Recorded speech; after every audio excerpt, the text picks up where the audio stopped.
Aloha from lovely Lēʻahi. Couple voyagers, Andrew the Hammer and myself, launching out from Kaiko's here. Andrew taking the outside line and me opting for a little more along the surf line.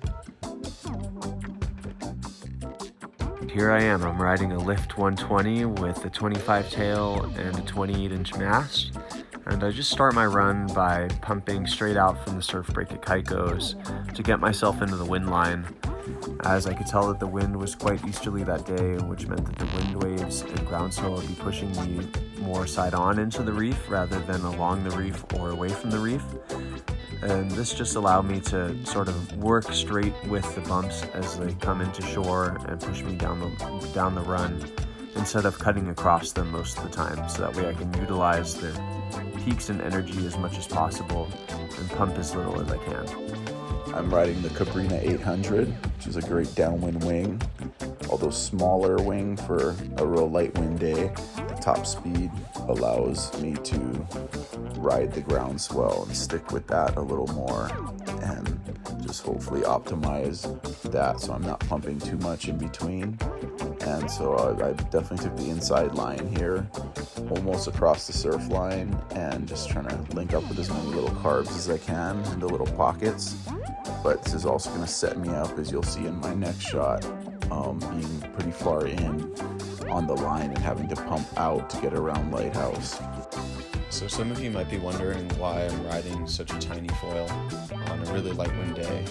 And that's because the Lift 120 provides the ability for me to continue to traverse across the peak of the wave to generate speed, while also giving me the stability and confidence I need to stay as close to the peak on these bigger ground swells. And staying as close to the peak as possible is really important, especially on these light wind days when there isn't a lot of energy in the water, as that peak is really your main power source when you're foiling. So the closer you can stay to the peak as you can, the more speed you'll be able to generate. Coming into the Diamond Head surf break, where the groundswell is starting to stand up, and I'm almost going to have like a mini surf foil session in the middle of my downwind run. Utilizing these groundswells, especially in the light wind days, is so important for energy consumption because they provide a great springboard to continue to move you down the line while using as little energy of your own as possible. And you can see just how much glide I was able to generate off the back of that wave just by carving up and down the face of it like you would on a surfboard. Another helpful tip is looking for the intersection of wind swell and groundswell as they create these little bowls that you can continue to generate speed off of even as the wave kind of goes flat. A good example of this can be seen in the wave that I'm pumping into here, where you can start to see that bowl being generated.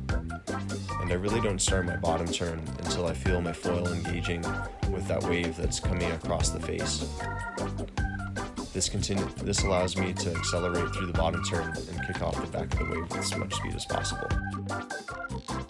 Ay, ay, ay, little far in, gotta get out. So I can see Lighthouse here off to my left, further outside, and I'm aiming for that and hoping to link up with the set out there, which is really fun, but you don't always get it. And this day I didn't, but still good fun. Enough energy on the inside to take me across. Cheetah. So here I am pumping across the channel into Lighthouse, and I'm working pretty hard. As I can see, there's a set rolling onto the reef that I want to try and link up with. This is my favorite part of the run, as there's this awesome intersection of groundswell and windswell that provides these fun little bowls that you can generate as much speed as you can imagine off of and rip turns. Here I just fade a little too deep and clip the whitewash as I'm coming across and lose a bit of speed, but I'm quickly able to find some more waves to pick up that speed again off of and have a whole lot of fun. This part of the run is just like a mini skate park.